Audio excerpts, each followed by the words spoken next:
Tidak sembarang membuka peti peluru itu punya teknik-teknik tertentu yang kalau orang juga tidak tahu juga akan sulit. Bagaimana ini, apakah isinya peluru atau enggak, kan juga kan sulit juga, tidak mungkin itu. Saya ingin menanyakan, saya tidak.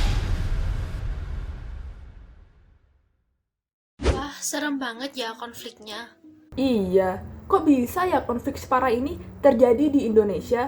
Wah, lagi nonton apa nih guys? Kayaknya seru juga. Ini loh, ada kerusuhan terjadi di Jakarta pada tanggal 22 Mei tahun 2019 yang dipicu oleh perbedaan pilihan politik. Betul, tapi kenapa harus sampai bentrok segala sih? Kan yang namanya perbedaan dalam berpolitik itu wajar. Semua orang pasti memiliki pandangannya masing-masing terhadap semua isu nasional yang sedang terjadi. Konflik itu tidak bisa dihindari ya guys. Apalagi kita tinggal di Indonesia, yang dimana Indonesia itu memiliki banyak sekali perbedaan dan keberagaman, mulai dari agama, ras, suku, bahkan antar golongan. Indonesia sendiri memiliki 6 agama yang resmi yang diakui oleh pemerintah, yaitu Islam, Kristen Protestan, Kristen Katolik, Hindu, Buddha, dan serta Konghucu. Indonesia juga memiliki 1128 suku yang tersebar di lebih dari 17.000 pulau. Keberagaman ini dapat memicu terjadinya konflik bila tidak dijembatani dengan baik. Wah, benar juga ya. Kita sudah melihat beberapa konflik yang tidak terbelakangi oleh perbedaan. Salah satunya adalah konflik Maluku. Konflik Maluku ini adalah konflik kekerasan dengan latar belakang perbedaan agama, yakni antara kelompok Islam dan Kristen. Konflik Maluku disebut menelan korban terbanyak, ini sekitar 9.000 orang. Rentang konflik yang terjadi juga yang paling lama, yaitu sekitar 4 tahun. Sebenarnya, masalah tersebut dapat diselesaikan bersama oleh rakyat dan pemerintah loh. Kita dapat melakukan beberapa tindakan konkret untuk menyatukan bangsa, seperti dengan menanamkan pendidikan Pancasila dan pendidikan agama dan budi pekerti pada mahasiswa. Hal ini dapat mengajarkan generasi muda tentang bagaimana mereka dapat bersikap sebagai warga negara yang baik dalam menjunjung nilai tinggi nasionalisme dan toleransi sekaligus. Selain itu, pemerintah melakukan program pembangunan secara merata dan tidak berpusat ke satu daerah saja, sehingga setiap rakyat Indonesia dapat merasakan kesejahteraan sosial. Sayangnya, konflik sosial yang ada pada masyarakat sekarang tidak hanya dipicu oleh perbedaan budaya saja loh. Lalu dipicu oleh apa lagi? Konflik sosial juga dipicu oleh kondisi ekonomi dan kualitas pendidikan yang ada di Indonesia sekarang ini. Lah, kok bisa? Contohnya, semakin rendah kualitas pendidikan suatu kelompok individu, maka semakin rendah pula kemampuan mereka dalam menghadapi dan bersikap terhadap perbedaan yang ada. Seorang individu yang berpendidikan cenderung lebih mampu untuk menyikapinya perbedaan di dalam masyarakat dengan semestinya.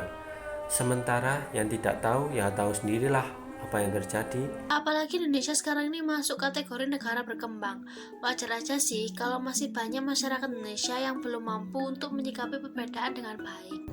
Negara berkembang? Negara berkembang? Kamu menghina negara kita, ha? Loh, gak gitu juga Tes. Ini memang fakta sebenarnya. Nasionalis boleh, tapi jangan berlebihan, itu namanya fanatik. Aduh, bener juga ya. Tapi, kok kamu bisa tahu kalau Indonesia tuh negara berkembang? Jadi ada dua jenis negara, yaitu negara maju dan negara berkembang. Negara maju adalah istilah yang diberikan untuk negara-negara yang memiliki taraf hidup yang relatif lebih tinggi, baik dari segi ekonomi maupun teknologi. Jika negara berkembang, istilah yang umum digunakan untuk menjelaskan suatu negara dengan kesejahteraan material tingkat rendah. Hal ini disebabkan karena modal dalam perihal pertumbuhan ekonominya relatif lebih kecil. Serta faktor penentunya adalah tingkat pendidikan dan mata pencarian. Tingkat pendidikan di negara maju cukup tinggi dan kesempatan lapangan kerja lebih luas dan lebih baik. Sementara itu, tingkat pendidikan yang rendah mendorong penduduk untuk menguras sumber daya alam bagi keperluan hidupnya tanpa memperhatikan keseimbangan lingkungan seperti yang biasa terjadi di negara berkembang. Betul juga sih, di Indonesia sendiri marak sekali alih fungsi hutan untuk dijadikan ladang sawit. Penambangan pun dilakukan tanpa memperhatikan keseimbangan ekosistem yang menyebabkan rusaknya lingkungan alam akibat pengerukan berskala besar. Nah, gitu ngerti. Selain itu, Indonesia masih tergolong sebagai negara berkembang karena pendapatan per kapita masyarakat Indonesia masih sangat minim. Tetapi Amerika Serikat lewat Kantor Perwakilan Perdagangan atau Office of the US Trade Representative di Organisasi Perdagangan Dunia mengeluarkan Indonesia dari list negara berkembang. Indonesia menjadi negara maju, namun juga Indonesia tidak bisa dikatakan sebagai negara maju karena perdagangan ekonomi Indonesia masih dibilang sangat kecil, yaitu 5%. Sedangkan negara yang maju bisa mencapai lebih dari 5%. Jadi negara Indonesia masih dikatakan sebagai negara berkembang dan dinyatakan negara maju karena Indonesia dianggap sebagai negara maju terkait perdagangan global. Berarti kita ada harapan besar dong untuk menjadi negara maju. Saat ini, Indonesia telah menjadi negara dengan posisi yang sangat strategis di ASEAN dengan menjalin hubungan baik dengan berbagai negara di dunia. Selain itu, tingkat perekonomian Indonesia yang menjadi terbesar di ASEAN membuat Indonesia menjadi negara terpandang di kawasan regional. Oleh sebab itu, Indonesia dituntut untuk selalu mampu menjaga hubungan diplomatiknya dengan negara-negara di dunia. Indonesia memang telah mempunyai pengaruh besar di tingkat regional, khususnya di kalangan negara-negara ASEAN. Citra positif Indonesia itu kedepannya harus dapat dipertahankan dan bahkan ditingkatkan. Tapi masa kita harus memajukan bangsa kita dengan mendorong perekonomian nasional? Buru-buru aku beli saham. Aku aja masih ngutang ke Kang Bakso depan sekolah. Kita harus tahu dulu nih, bagaimana para pemuda di zaman dulu memperjuangkan kemerdekaan kita. Tapi apa ya? Loh, masa di sini ada yang gak tahu sama sekali soal pertempuran Surabaya? Pasti tahu dong semuanya lah. Pertempuran Surabaya sendiri adalah pertempuran antara pemuda Surabaya melawan tentara Inggris.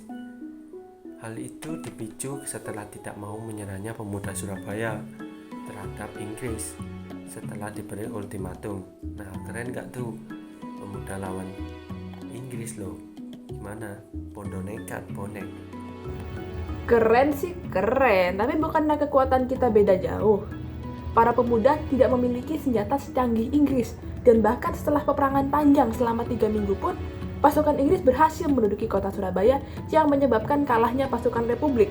Kalah menang itu bukan inti dari peperangan ini, melainkan niat dari para pemuda itu untuk berjuang. Mereka sudah memiliki keberanian untuk melawan pasukan Inggris yang jauh lebih kuat. Itu sudah merupakan pencapaian besar bangsa Indonesia dalam usahanya untuk meraih kemerdekaan. Kamu kenapa sih kok malah dukung Inggris? Katanya nasionalis. Nggak gitu sih, aku cuma mikir aja. Berarti dampaknya ke pengakuan Indonesia kecil dong. Kan mereka berjuang mati-matian, tapi ujung-ujungnya juga tidak diakui. Ada kok pemuda Indonesia yang memperjuangkan pengakuan kemerdekaan Indonesia di negara lain. Contohnya saja di Mesir. Ada yang pernah dengar? Oh, parah sih. Mahasiswa Indonesia yang belajar di Mesir, Irak, dan di negara Arab lainnya ya. Peranan mahasiswa ditunjukkan dengan menanamkan bibit kemerdekaan melalui media massa yang ada di Arab. Berkat keaktifan mereka dalam dunia jurnalisme, delegasi Indonesia pertama RI di Mesir berhasil didirikan pada tanggal 7 April 1946. Selain itu, Suwandi yang merupakan utusan Indonesia pertama datang ke Mesir untuk menyampaikan rasa terima kasih Indonesia atas dukungan Liga Arab yang telah memberi dukungan pada kemerdekaan RI dan akan tetap memberi dukungan sampai RI benar-benar diakui kemerdekaan. Nah, setelah itu panitia pusat yang diketuai Agus Salim didirikan sebagai wakil Indonesia di luar negeri. Badan ini memiliki peranan penting dalam upaya diplomasi agar kemerdekaan Republik Indonesia bisa diakui loh. Agus Salim gencar mengenalkan Indonesia ke luar negeri. Dari Kairo, Agus Salim meneruskan misinya ke Suriah, Transjordania, Irak, dan Lebanon, dan perjalanannya dilanjutkan oleh Rasidi yang memperkenalkan Indonesia ke Yemen. Nah, kalau nggak salah, Sultan Syahrir dan Soekarno juga mengunjungi Mesir sebagai penghargaan dan ucapan terima kasih Indonesia kepada Mesir yang sudah mendorong negara-negara di Arab untuk membantu perjuangan Indonesia dalam mendapatkan kemerdekaannya, bukan? Benar banget itu, diadakan juga rapat umum oleh organisasi dan parpol di Mesir yang juga dihadiri Presiden Habib dari Tunisia dan pemimpin Maroko. Resolusi yang dihasilkan dalam rapat tersebut adalah yang pertama, pemboikotan barang-barang buatan Belanda di seluruh negara Arab. Yang kedua, pemutusan hubungan diplomatik antara negara Arab dan Belanda. Yang ketiga, penutupan pelabuhan dan lapangan terbang di wilayah Arab terhadap kapal dan pesawat Belanda. Yang keempat, pembentukan perangkatan kesehatan untuk menolong korban agresi Belanda. Wah, kalau Belanda diboikot oleh negara-negara Arab, berarti Belanda bakal gak punya kekuatan politik yang kuat di sana. Hal ini kemudian menyebabkan melemahnya sektor-sektor penting di Belanda lainnya, seperti ekonomi bahkan militer. Kalau militer Belanda lemah, pejuang Indonesia bakal memiliki kesempatan lebih untuk menang. Tapi, masa sih kita berjuang seperti itu di masa sekarang? Masa kita harus pergi ke luar negeri untuk mempromosikan Indonesia? Kan sekarang sedang pandemi. Kita bisa loh berjuang seperti mereka di masa sekarang. Wah, gimana tuh? Seperti para pelajar di Mesir yang menanamkan bibit-bibit nasionalisme di media berita Arab. Kita juga bisa loh melakukannya di era modern seperti sekarang ini. Oh iya, kita kan generasi Z.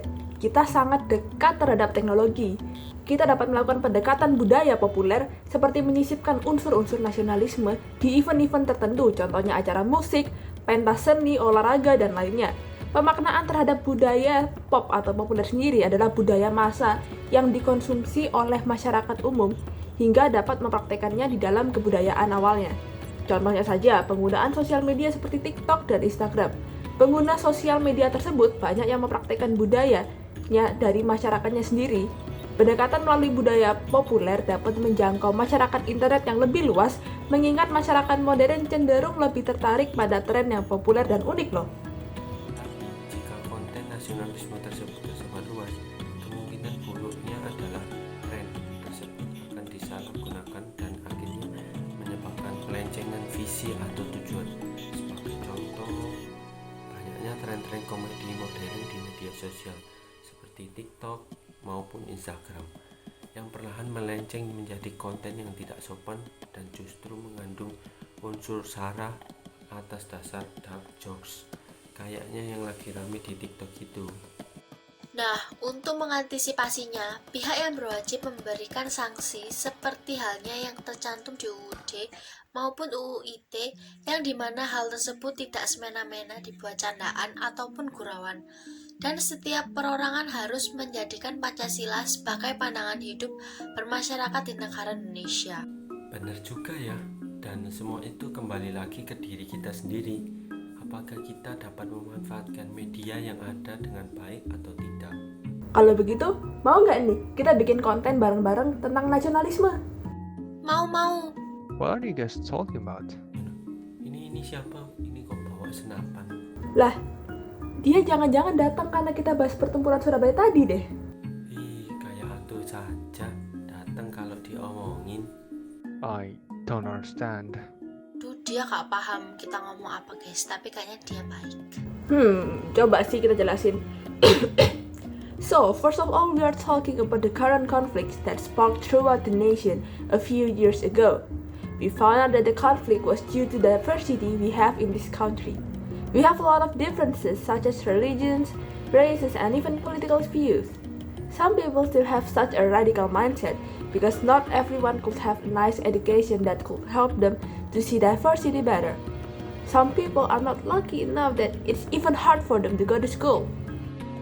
If the quality of education was the main cause behind this issue, why does the government improve our education system through the nation through a sustainable development?